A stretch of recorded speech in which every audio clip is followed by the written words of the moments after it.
Ja osobne vnímam prerod od 93. roku za to posledné obdobie, možno nejakých 10 rokov, takže ľudia si zmýlili tie demokratické princípy a hodnoty s nejakým voľnomyšlienkárstvom a častokrát sa nám stáva, že hlavne pri definovaní slovka demokracie si povieme, že je to to, čo ja môžem. A zabúdame na to, čo by sme mali aj my voči, ako by sme mali mať my zodpovednosť voči sebe, voči svojmu okoliu, voči svojim blízkym, rodine, priateľom a zároveň aj voči štátu.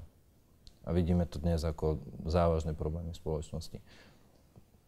Ja osobne aj pri práci vnímam, že častokrát tí klienti, ktorí za nami prichádzajú, zabúdajú hlavne na to, že aj oni majú svoje povinnosti voči svojim veriteľom, voči iným. A práve to je možno aj tým dôvodom toho, prečo som sa ja začal venovať ochrane spotrebiteľov ako téme.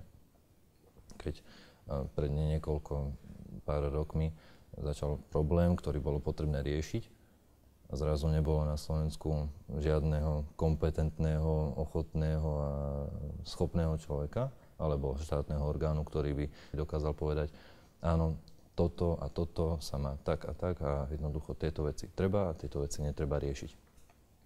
A možno aj to bolo dôvodom toho, prečo ja som sa začal tejto veci venovať, pretože keď som začínal v podstate s ochranou spotrebiteľov, tak a stále si kladiem takúto, možno pred seba takýto cieľ alebo métu, že ja sám osobne nenesem zodpovednosť len za seba a za svoje skutky, ale aj za to, čo v živote neurobíme. Teda každý jeden z nás, každý jeden občan, aktivista, každý jeden človek, ktorý žije v tejto krajine, je zodpovedný nielen sám za seba a za to, čo spravil, ale aj za to, čo nespravil a mal na to potenciál, aby to vykonal. A práve to je takým hnacím motorom, keď si myslím, pri všetkej skromnosti, že mám nejaký potenciál, mám nejaké vedomosti a skúsenosti s pomáhaním ľuďom, tak je mojou povinnosťou tým ľuďom poskytovať tú pomoc. A práve na to sme my pri možno nejakom si interpretovaní alebo vysvetľovaní demokracie zabudli. A začali sme byť sami svoji, žiť si sami svoj život pre seba, nebrať ohľady na nikoho. A to je, myslím, také popletenie si demokracie. Vidíme to aj v zahraničí. Častokrát, keď som mimo Slovenskej republiky, tak vidím, že tí ľudia za hranicami, hoď sa len tu na nedaleko, sú úplne iní. Inak vnímajú, inak sa správajú, inak vnímajú svoje okolie, v ktorom žijú. A to je na nich to, čo ich robí takými ľudskejšími, takými lepšími.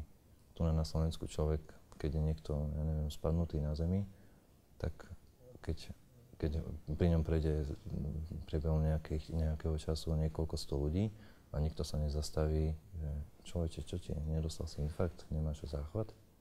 Nikto si toho človeka ani nevšimne a každý si povie, že no, je to ožran. A práve to také svojské, zvláštne a divné vnímanie demokracie je mne osobne proti srdci. A v podstate preto robím to, čo robím. Je jedno krásne dielo od Shakespearea, ktorý v diele kupca Benátskeho, keď takto medzi knihami, opisuje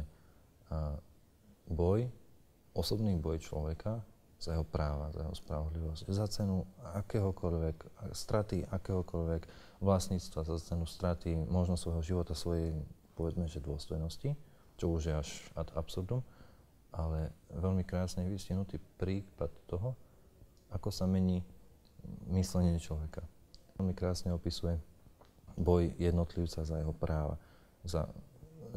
bez ohľadu na to, či stratím vlastníctvo, či stratím možno svoju dcéru a čokoľvek iné. A práve v tom diele on veľmi krásne opisuje to, aký je podstatný, nevyhnutný, priam až dôležitý boj jednotlivca za jeho práva. Môj boj za moje individuálne práva, môj boj za možno aj práva niekoho iného, ale aké vystihuje v tom diele, aké je to podstatné, aký to má význam pre mňa, pre moju dôstojnosť. Pretože ja keď nepoznám alebo nebojujem za svoje práva, tým pádom sám zo seba nejakým spôsobom vyberám, alebo tým, že ja nebojujem za svoje práva, tým v podstate strácam na svojej dôstojnosti ako človek. A na to by sme nemali zabúdať na Slovensku.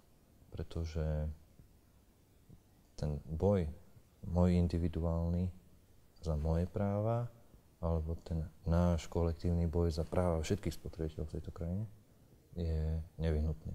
Pretože práve tento boj robí túto krajinu lepšou, životaschopnejšou a možno aj konkurencieschopnejšou v rámci trhu, ale robí túto krajinu jednoznačne možno v tom procese vývoja života schopnejšou a takou krajinou, kde je o mnoho, kde sa dá žiť.